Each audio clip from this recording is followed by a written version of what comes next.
Welcome to Legacy Magazine Presents Black Health, a weekly talk show discussing medical issues afflicting and impacting the Black community. Now introducing our host, Dr. Michelle Kirwan Blythewood.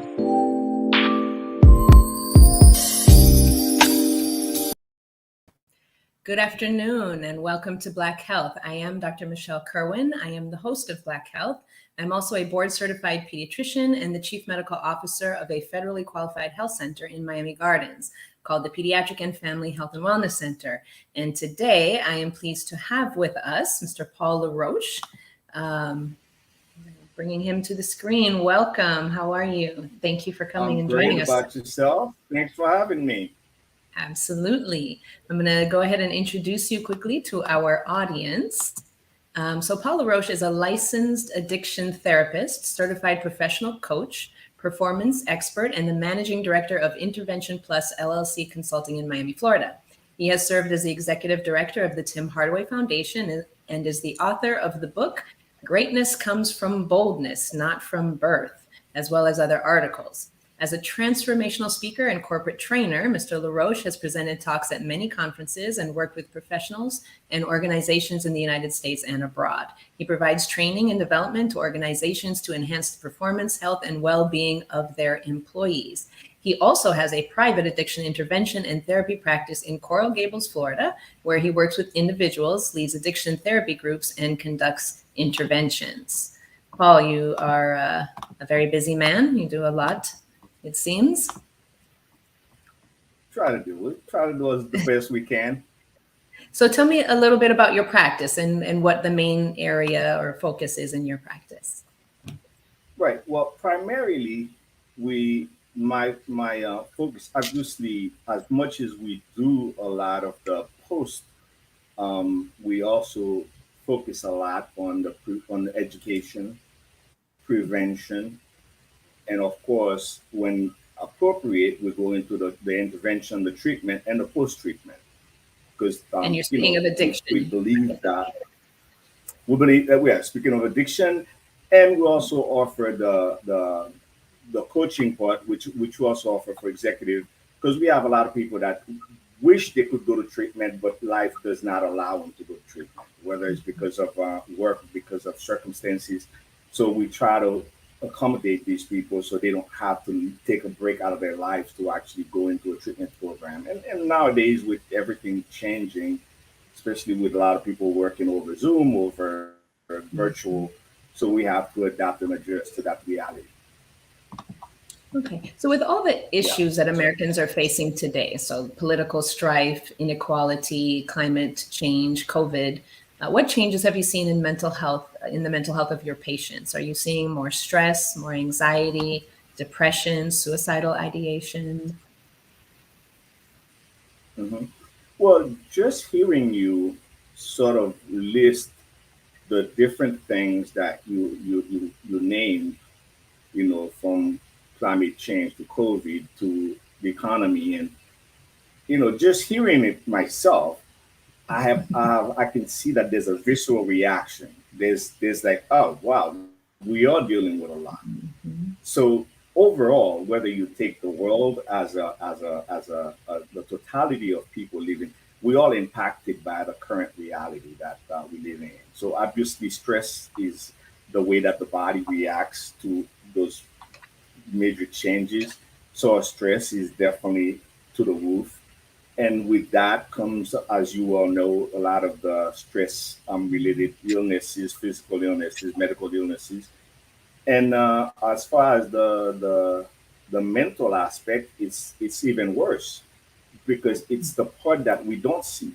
So we don't really measure stress. We don't really see how the economy, how the worries, the concerns, how the pressures of the day-to-day grind takes a toll on us. So when we have already a predisposition or let's call it, for lack of a better term, a lacking coping skills, so we tend to develop maladaptive ways to deal with these things. And part of what I'm seeing is everything you've named, from anxiety to depression to not just suicidal ideation. There's been quite a few people that have literally taken their lives. And I personally know of a couple of cases that unfortunately is part of the reality in certain neighborhoods right now, because you have people that were living their lives and they had a caretaker, and the caretaker happens to have died of COVID, and the financial situation is not looking any brighter, and they have no ways, no resources. And the option of killing themselves becomes a very real option. Yeah. Even I though know. you and I can agree that it's a permanent solution to a temporary problem. Mm. But Like, nonetheless, at the moment that these people are dealing with that level of stress, with everything that they know, all the information that they have, and the resources that they have, they come to the dark realization that nothing's going to change. yeah, I have seen a lot more anxiety and depression and suicidal ideation in my patients over the last 2 years. A lot, in that, especially in that first year of COVID, when they're being removed from school and schooling from home. Some of them preferred that because they were being bullied in school. Some of them didn't, but there was a lot of stress there. Grades went down. That created more stress in children. This year, with a little bit more hope with COVID, but we still have, the economy. We still have political issues, and it's just, and I'm finding it very difficult to, at the same time, get people to get help. They're complaining, they're talking, and sometimes, and I'm a pediatrician, so sometimes it's the children. Obviously for me, it's the children that are stressed, or sometimes it's the parents. But the parents don't seem to want to refer their children quite often to a mental health therapist, and even sometimes for themselves, if they're having postpartum depression, or I feel that they're depressed and we talk about it, or they divulge that information. I find there's some resistance there. Are you seeing the same thing in Black and Brown people? Are you seeing increased stress, because we are a resilient population? So are you seeing increased stress and anxiety, and are they seeking mental health assistance? Well, and that creates, I think, probably the most interesting part of this conversation, because you touched on something here. And when we're talking about Black and Brown people, from a historical standpoint, we are people that have overcome so much. We are people that have withstood the test of any test that society had to throw at us. I mean, Mhm. 400 years back, we can go back into slavery, and we survived that. And not only did we survive, but we strive to a certain degree. However, the skill set, the competencies, the abilities that were required at the time for us to survive and even thrive through slavery to a certain degree, and I'm not trying to glorify it by any means of the imagination, it now requires for us to use different tools. Those tools, as well as they work for us, now we have to tap into different resources. And that's I kind never of thought about what that. That's is a good point. creating. It's a blessing. Can I say that again? I said that's a good point. I never thought about that. Back in slavery, where they maybe leaned heavily on church and God and so on, and I'm not so sure how we get our where. Well, I'll let you continue as to where we get our coping skills today. Right. No, and that's the thing, because a lot of those skills came out of sheer self-preservation, came out of Mm. sheer survival. So we kind of, like they say, necessity is the mother of all inventions. So now we're in different times. Now we start to realize that, okay, yes, the physicality, the spirituality is good, but we also have to bring the mind. We also have to tap into that. And given the way the mind works, there is a certain amount of what you may call maintenance that is required, so we can make sure that the mind is working right, so we can go back into our past and contrast and understand better how we got to be here, and how we get to move forward and accomplish some of the things that we were meant to accomplish, some of that the life that we were meant to live, so to speak. So to answer your question directly, is like yes, I see a lot of probably more so because now people are coming in with almost a level of resignation and cynicism. It's not just that the situations are acute and require and cause a lot of stress, but there is no hope. Mm, mm, There's no dreams. So it creates a two-sided, a two-headed monster.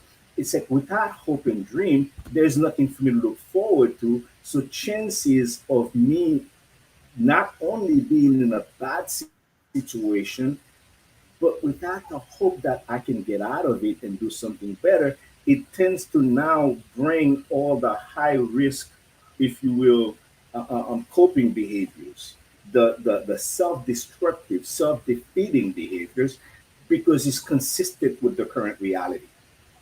mhm. So I want to put a So pin in that that's and where come. Sorry, go I'm ahead. sorry. No, no, no. I said that's where I see a lot of what you were talking about. Yeah. Mhm. So I want to put a pin in those, maladaptive behaviors, and we'll circle back to that. So, what do you think are the main barriers for people Mhm. seeking mental health assistance, especially in the Black and Brown community?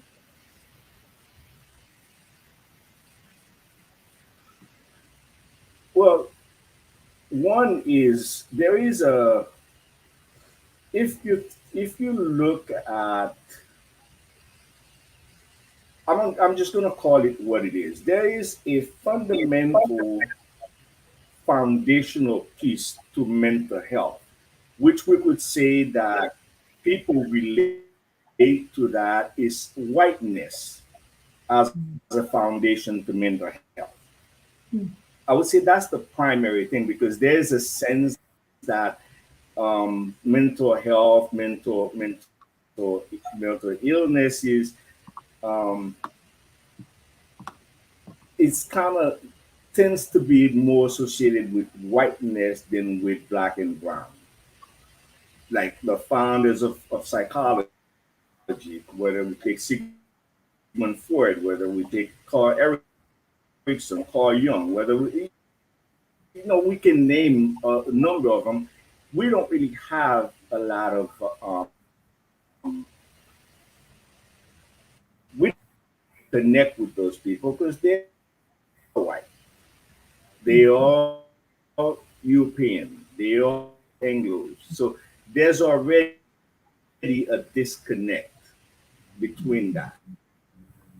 Now, when we start to look at the added pieces, so there is it's created within the black and brown, which we both belong to that culture. So I think I'm speaking maybe a little bit for myself, but for the both of us possibly, there's a familial shame around mental health that still tends to linger on in today's society. There is a cultural stigma of mental illness, like going to a therapist. I still do a lot of educational pieces where I have to distinguish for people going to therapist does not equate that you're crazy. And there's that background that tends to keep people shying away from seeking mental health or from going to. There's the lack of diversity in the mental health care. I think you can say healthcare, but since we're talking about mental health care, we'll stay with that. The competency among non-black clinicians to work within the cultural pieces, within the cultural diversity, is also another problem that I feel creates an additional barrier. And last but not least, there's the high cost of mental health. Um, yes, you have the opportunity to go to places that offer either a that use insurance or that offer a sliding scale. But for the most part, these places are pretty packed. You have to make a waiting list. So when you already have these barriers, anytime you have more friction, there's less chances that people are going to deal with all this friction just to get to a place that they don't already connect with. So even if they kind of like, okay, somebody says Dr. Kirwan or Paul says, hey, you could benefit from seeing a therapist, they still have to deal with, okay, I have to go somewhere, I have to kind of like make myself get my mindset around it. Then I have to pay the price. Then I have to kind of connect with somebody that may not understand my life or may not that I don't feel has any way to connect with my reality. So I think all those are barriers that prevent or preclude the possibility of making mental health more readily available and also more affordable to the people that could use it.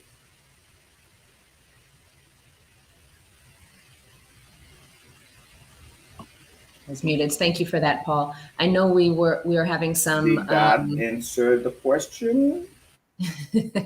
Yes, it did. I think we're having some delays between when I'm talking and when you're talking. So there was quite the delay there. So what, are you hearing me now? Am I active now?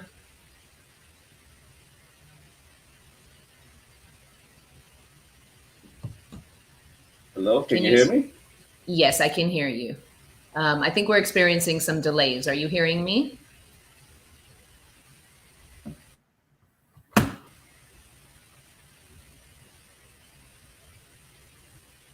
Yeah, sorry to those who are watching. We are experiencing some significant technology Kirwan, you there? issues. Yes, I'm here, Paul, but there's a delay. I think that we are probably going to have to wrap up and perhaps revisit this another time because we did have some very interesting questions coming up and some valuable information that I would have liked for Mr. Laroche to share, but due to our technology issues, I think we're going to have to stop here. I'm not sure if you could hear that, Paul? Okay. Well, I'm going to take a quick moment to say thank you to our sponsors. Black Health is brought to you by... Happened. I can't hear anybody. Yeah. 1 second. Black Health is brought to you by Family Medical Marijuana Education and Research Institute. Get credible information and engage in a safe space to learn and talk about cannabis. Educate, learn, and talk about cannabis in Florida. So my apologies to our audience. My apologies to you, Mr. Laroche. We're having some significant technology issues or technical issues, sorry. And we will definitely revisit this show and revisit Mr. Paul Laroche at a later date. So thank you for listening. And we will see you next time on Black Health.